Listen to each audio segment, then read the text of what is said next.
I'm Carol Zografos. I'm a native Idahoan. I grew up here. I was a Girl Scout and I served in the Air Force for 4 years. I'm married and I have an adult daughter. She's very creative and I've been creative my whole life, but I didn't get into quilting until about 2001.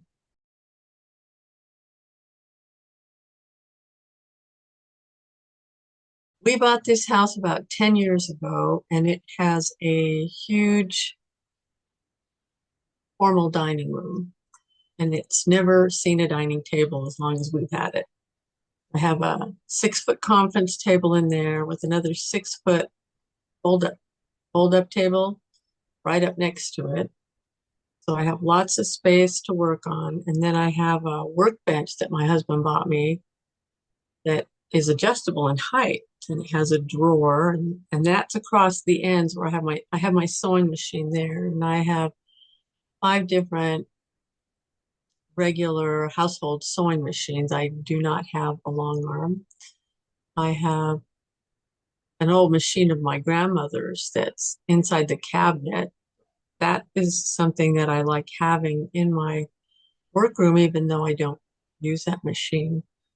And I have another 6 foot table with two cutting mats on it. So, and it's adjusted to the height that's best for me. It's got big, tall windows so the kitty can see out because they go clear to the floor, and it's just really a nice space. And I have a design wall that's probably about 7 feet wide. A couple cabinets full of fabric and bins full of fabric.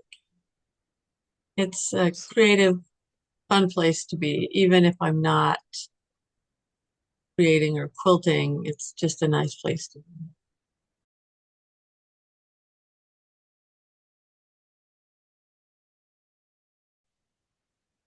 I had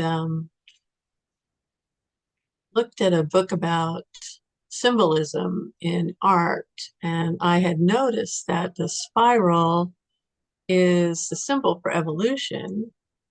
And I personally like commercial fabrics. Those are fabrics that are printed and everyone has access to at fabric stores, quilt shops, and such.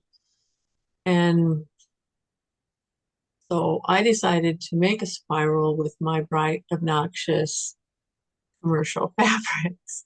And I studied a little bit about shadow and light and depth. And I drew my spiral and I added to it in a, trying to think of the words. Anyway, lots of little pieces. And it was just a lot of fun, is what it was. And I had never used that many little pieces that weren't actually sewed to each other. They aren't sewed to each other. There's a little bit of adhesive in the center of each piece. And then the edges are all loose, so you can add more underneath or over the top. Hmm. Then I stitched on top of some tulle, and I had never done that before, and it came out really good. And so I've used that technique several times since then, and I just really enjoyed making that.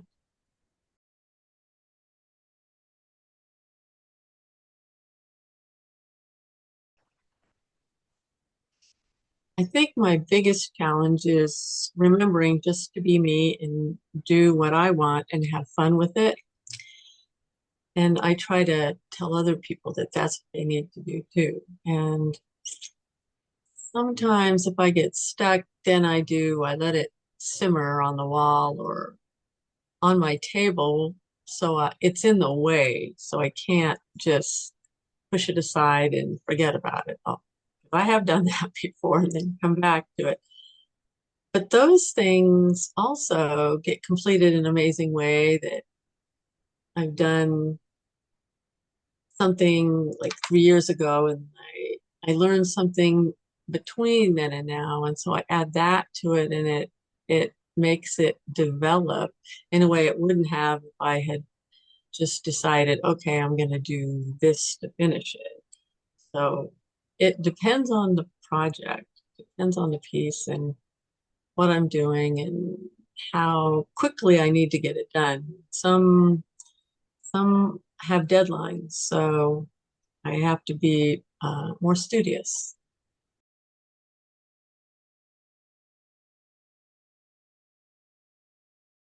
It means a lot to me because it's where I'm happiest. And even though I've been retired for 4 years, but I used to have goals every year. I would make sure I did 12 quilts a year. I make other kinds of quilts that aren't regular quilts, but they're not art quilts. And I've had goals on how many of those I was going to make a year. And it feels good to be in my place doing what I do.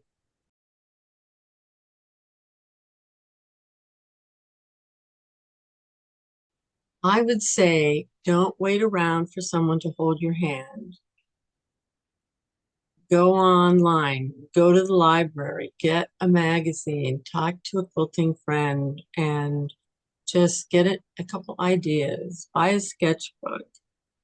Um, do drawing. If you don't draw, there are videos on YouTube. You can learn how to draw in a week. They teach you how to make straight lines and crooked lines, and then you can take classes at a quilt shop or something, or with a friend. Just say, "Hey, show me how to do this," or YouTube videos. My thing is, I've had people show me a demo where you're not actually sitting down hands-on doing something, but they show you kind of how to do it. And it kind of boggles my mind. And so then I have to go home and try it. If you want to do it, get some scraps from a friend if you don't have any fabric and just sew them together and get some ideas. Just explore and don't wait for someone to hold your hand, and you don't have to wait for a class. Just do it.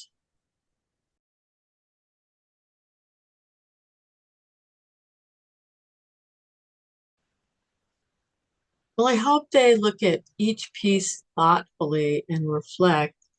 Um, my spiral, I hope they realize that it has depth, shadows, light, and feelings, and just like in our lives, but it also has this amazing color and fun to it.